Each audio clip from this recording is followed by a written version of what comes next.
Hi, in today's video I will show you how to string the mains on the head Tor 16 by 19. I will show you how to mount the racket on the string machine, how to measure how long the string should be, and tying off the knots. If you're new to this channel, my name is Patrik Broddfelt, a tennis coach in Norway. The string machine I'm using today is a Parnell 650 ES. I did a review on the last video. If you haven't watched that, please watch that one. So when you mount the racket, I like to have a logo in the correct way. So if it's the head logo, or the Wilson W logo on the right way. So on this machine here I have a throat and head. So I put the racket down. I like to get the throat first. It's easier to see the correct distance there.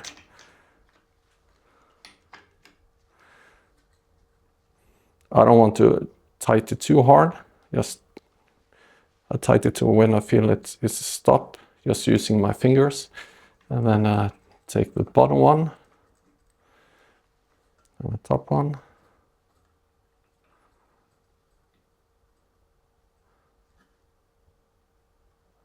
Yes, there it is.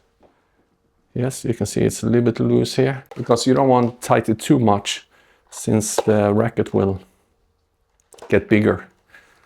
So I need some space. Okay, let's start to measure the string. The way I like to do it is 16 mains. So I count 1, 2, 3, 4.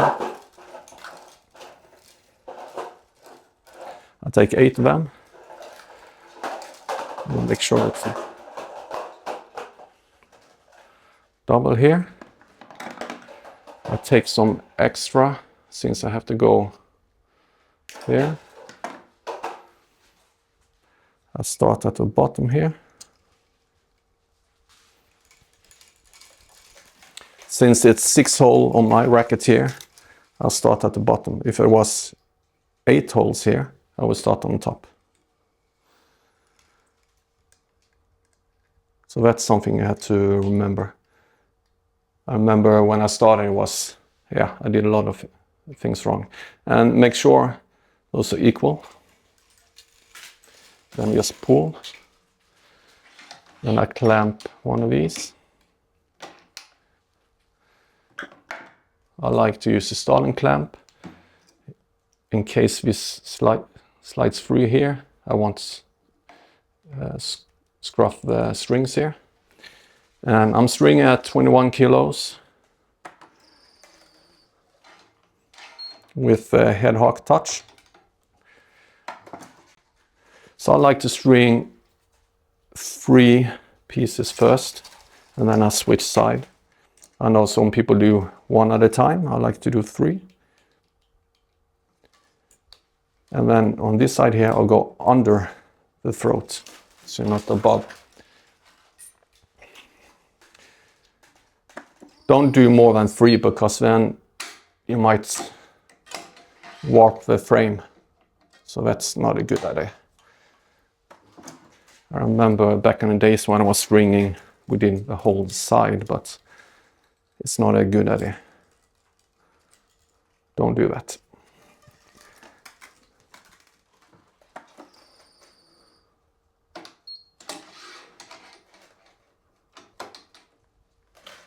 So now done 3, I take the other main. And I can release the starting clamp. I always release the base clamp first and then the clamp, because if I release the clamp first and when I take it off, I might scruff the string that way as well. So now I do 6 on this side.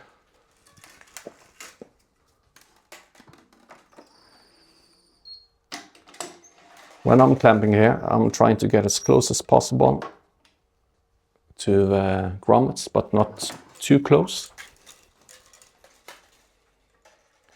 Underneath and through.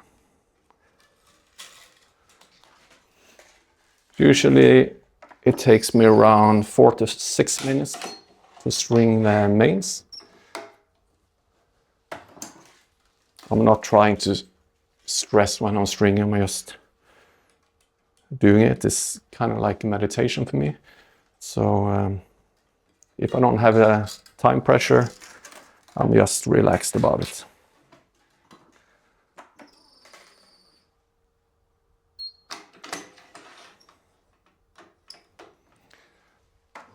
I like to have a stringer perfect, not as fast as possible.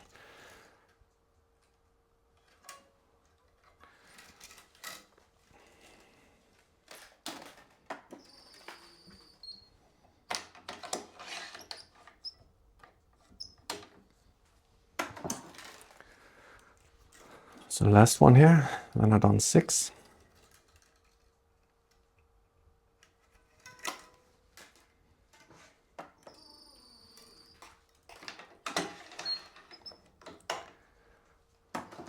So now I will take the other side again. Yeah, did you watch the final of Australian Open today? What did you think of the match?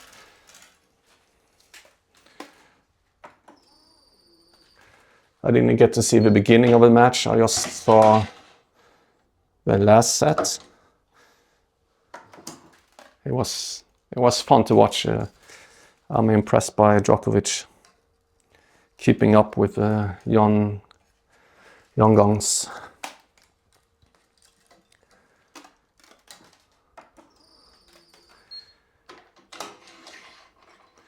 It will be interesting to see how many Grand Slams Alcaraz and Sinner can take.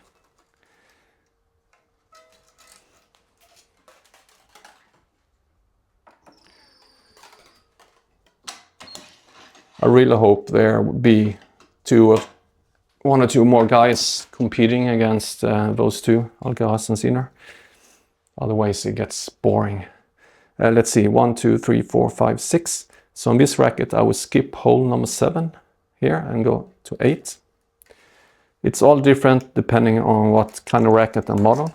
So I recommend always to take a picture or before you're cutting out the strings, or if it's no strings there, you can go to ChatGPT or Google and find out what holes to skip. So on the last ring I'll skip 1, 2, 3, 4, 5, 6, 7, 8, 9 hole. I'll wait a little bit with that one.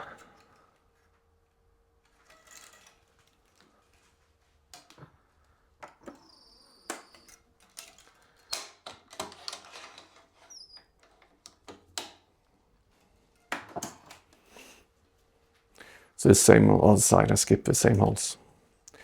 So that's why I like to have butt cap logo the right way, because then I will always make the knots same hole.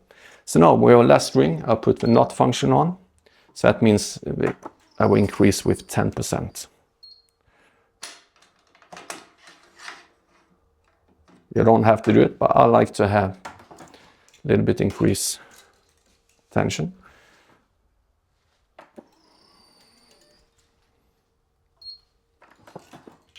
There, if I got it.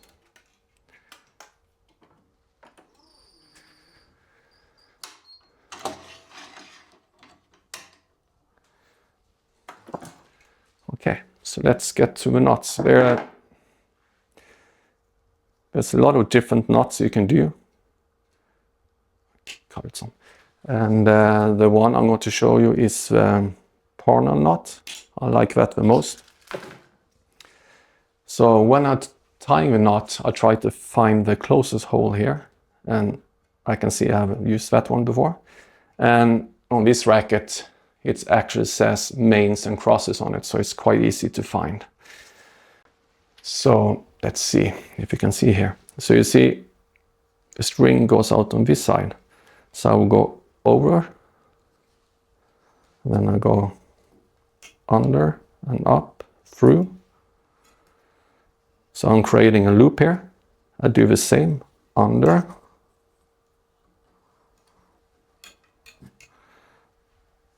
and go through that hole loop I made before, and I'll go up, and then I'll pull it here.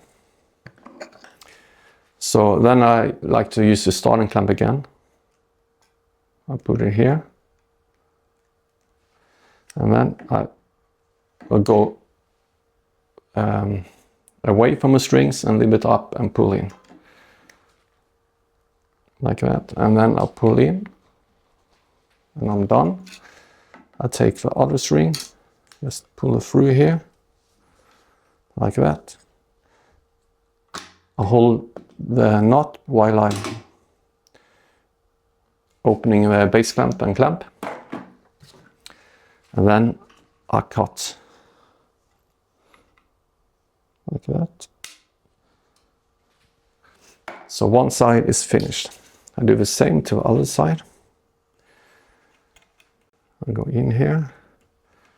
So now you can see it's on this side. So I go, okay. So I go up, under, creating a loop. I do the same thing, up under, and getting through that hole again. Oops. Like that. Take a closest in here. Pulling it.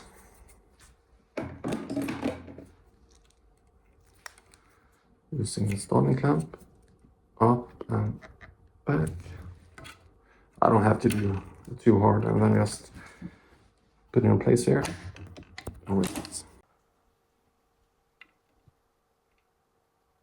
I'll cut. In the next video I will show you how to string the crosses, and until then I'll see you next time.